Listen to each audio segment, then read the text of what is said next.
It's all about people, connecting with people and doing great service. That's from our inception, and that's what brought us here to the Inc. recognition as a 1517 out of 5,000 company.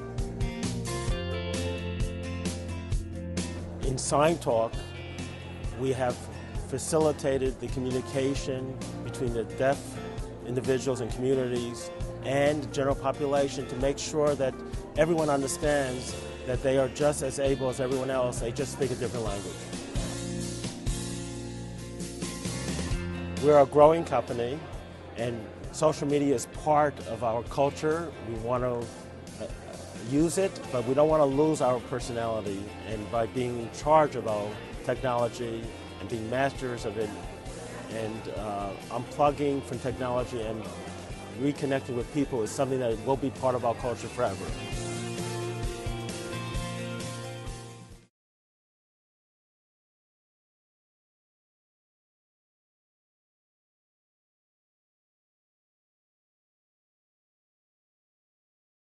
Mandela's memorial. Am I using the wrong word calling him a translator? You decide for yourself.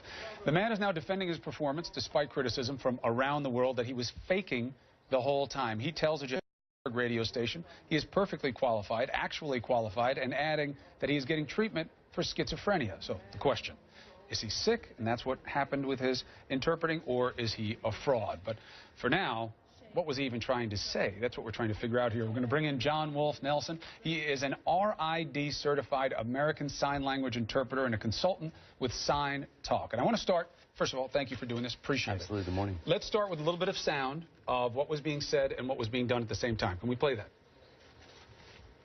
Men, women, and children must live side by side, dreaming the same dream, realizing at the crucible of time in our land. We salute you. Okay, now, obviously you have one of the grandchildren there speaking in English. It's being translated into South African, we believe.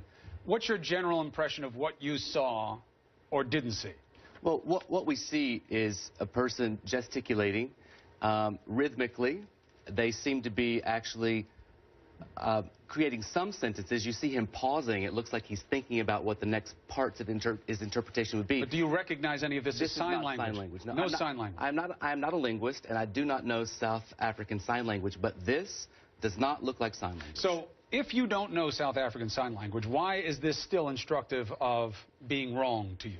Well, we can see here that he's not using any facial expression. So here, let's stop here for a second. So you're saying the face itself is too stoic. Exactly. Because what are you supposed to do? Well, any interpreter, any person who uses any sign language is going to use their face and body to convey the intent, the emotion. That's part of the training. It's not just style. You're supposed to do it. Absolutely, and that's the important aspect. We are trained. Mm-hmm. And the hands, you said that you kept seeing like a rhythmic, here, I'll make it so it looks like a better John Madden-esque illustration. You're saying that you're seeing a pattern, but to you that could be more dance moves than it could be actual sign language. They look like gestures, and they're repetitive. So this is him doing his thing. Now, we want to also show him, let's go to the next clip, because I want to show him, okay, so let's say not understanding South African vernacular and translating is relevant. This woman is also doing South African. And she's doing the same type of translation that he is. And if you watch, you know, I'm no trained translator, but it seems like they're doing very different things. What do you pick up here, John? Very different. Again, interpretations will vary from interpreter to interpreter because of the lens they bring to the job and how they choose to represent the message. This woman is actually creating phrases. It looks like she's using actual language. This is not. Right? Okay, so just to be clear about it, your best guess, is this man a trained translator? No, absolutely not. And so he doesn't really know what he's doing. Schizophrenia, you're not a psychologist, I understand, but if that were the cause, when we looked at an earlier example of him translating, we noted the same types of traits. Have you ever heard of anybody having some type of breakdown that destroyed their ability to translate?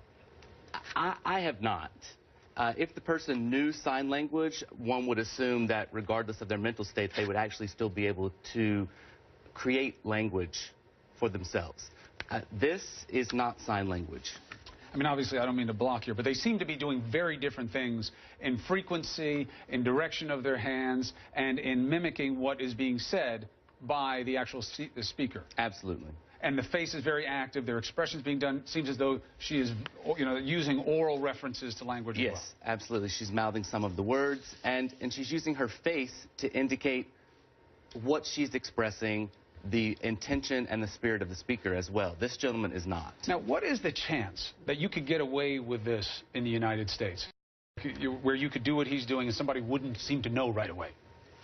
Unfortunately, you'd be surprised. We actually see in our field a large number of people who may take a few sign language classes, know a little bit of sign language, purport themselves to be a sign language interpreter, and actually go into the field and earn money portraying sign language interpreting without actually knowing what they're doing, being trained or being certified. How? That's a good question. At Sign Talk, all interpreters are vetted for their credentials. They are screened and personally interviewed. It's a good question. We do a lot of writing and talking about the rights of disabled people in the United States, but when we take that from paper into action every day in the field, there's a big disconnect. So I guess really we're waiting for people. Obviously, I don't understand sign language, so I can't judge it. So you're waiting for people who are deaf to basically come forward and say, hey, that person was way off. And if you don't have that urgency and you don't have that setup where people are comfortable coming forward and there's a mechanism to complain, you may not know. That's true, but better on the front end, include deaf people in the conversation about hiring interpreters. We often at the rights, how to give people access to language and information, but we don't include them when we take their rights from paper into real life everyday action. So just to be clear, unless we learn something about the psychology of this, the illness of it, that changes our analysis, is this man a real translator? In my opinion, no. And it's not about the language barrier, because you have another example right here, and she is demonstrating things you would recognize as translating. Absolutely. And also, as stated by Bruno Drucken, who is the National Director of the Deaf Federation of South Africa, this person is not known to the South African deaf community. Had they included those people in the conversation when preparing such a memorial event, they would have known that. Because as we keep saying, the real harm here isn't so much about him, it's about all the people who were hearing impaired that didn't get to appreciate what was said that day. It's about a gentleman who stole the voice of one of the greatest activists of our time. He silenced his voice because he decided to do a fraudulent thing and cut off access to deaf people all over the world to the messages that were being delivered on this historic day. Well said. John, thank you very much for joining us.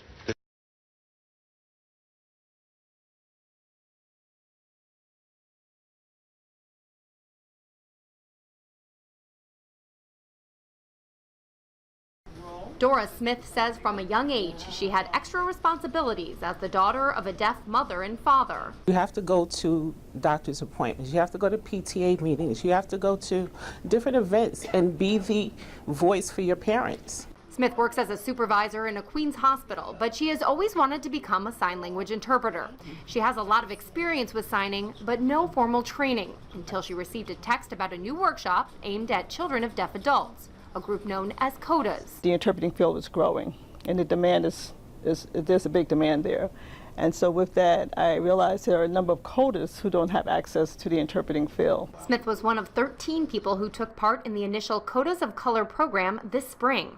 The goal was to give students the basic understanding of what it takes to become an interpreter and introduce them to the ethics code that goes along with the job. Signing for your parents growing up was totally different than when you're an interpreter. They have a very specific role to make sure that the communication is relayed correctly, appropriately from one member to the other. The free class was organized by Sign Talk, a foundation that matches certified screened interpreters with people and events needing them. It was created specifically in order to support the field of interpreting, of sign language interpreting, and to give a voice to the deaf community. Several members of the class, including Smith, have decided that a career change might be in their futures. Smith plans on obtaining more formal training in ASL or American Sign Language. In the fall, I'm going to be going to LaGuardia Community College. I've enrolled in some ASL program classes. Now the foundation and CODAs of Color are looking to partner for a second workshop session this fall. For more information, head to signtalkfoundation.org. In Midwood, Bree Driscoll, New York 1.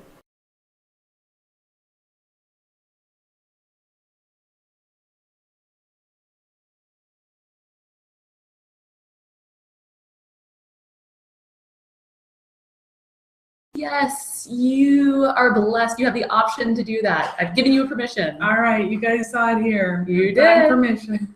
But you see, Susie's a New Yorker, so I'm not sure if she's wearing black because it's an interpreter thing or a New Yorker thing. Again, colors are fine. Black is fine as well, though. You don't have to get rid of all your black, but don't be afraid of color. And as we've discussed before, it's important to try to keep your pattern soft. I'm okay with that. You can have stripes. Stripes are fine. However, make sure that they're kind of soft and muted and not too visually intrusive. You know, oh yes, red and blue against each other as a pattern can become visually distracting. So just be aware of it, that you're having soft patterns, colors that are somewhat muted. Maybe pink stripes would be fine, but nothing too harsh. It could be even a flower pattern. Again, as long as they're muted flowers. Are you in agreement with this, Susie? It's so interesting. I mean, you and I have had this discussion.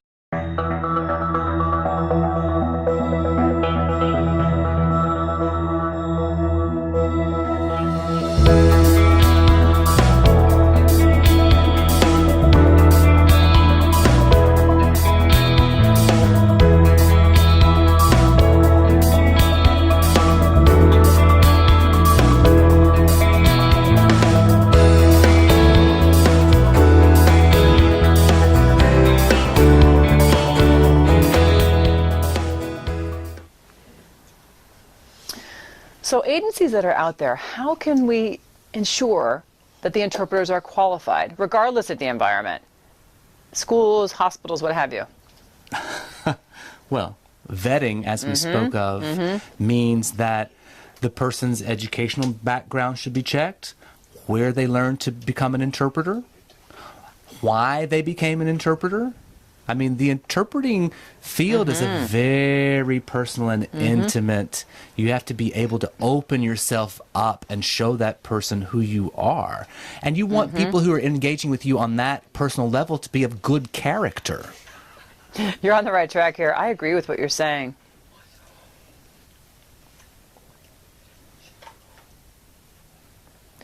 If I've had an interpreter come to me and I've never met them before, it would be really nice to be able to have a business card that represents the agency that they are representing that day. Because in that case, the word can get out. I need to be able to have some sort of verification system of my own. Because I think the agencies would benefit from having that deep connection with the deaf community and getting the feedback. Because it's important for them to understand the deaf community as it relates to the larger community. Because also understanding deaf people have different language experiences and different cultural experiences. So the agency must understand what the needs of deaf people are so that they can identify an interpreter that will meet those needs in terms of equal language ability. It's really important for those agencies to be able to work with the community. Right. Also, you know, some interpreter training programs, I consider them as factories. They're just pushing folks through and giving them certificates of completion. Yeah. But, you know, are they teaching them about ethics and morals and linguistics and trends, current issues in the deaf community? The whole embodiment of what it means to be a part of, not to be an ancillary person who's viewing the community, but someone who is a part of it. You're right. Someone's got to be really in it. They want to live it. They have to be able to respect and appreciate the characteristics of the deaf community and the culture. And when that happens, it's a beautiful thing. It only takes one tiny little error to throw an entire situation off. Let's look at this Mandela situation, right?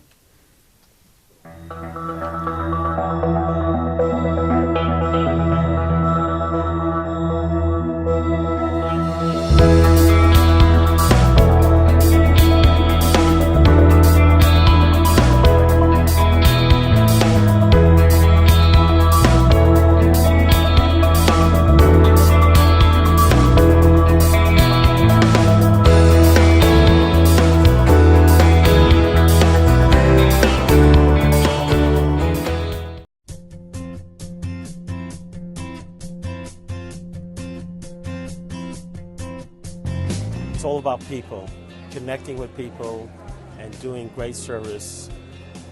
That's from our inception, and that's what brought us here to the Inc. recognition as a 1517 out of 5,000 company.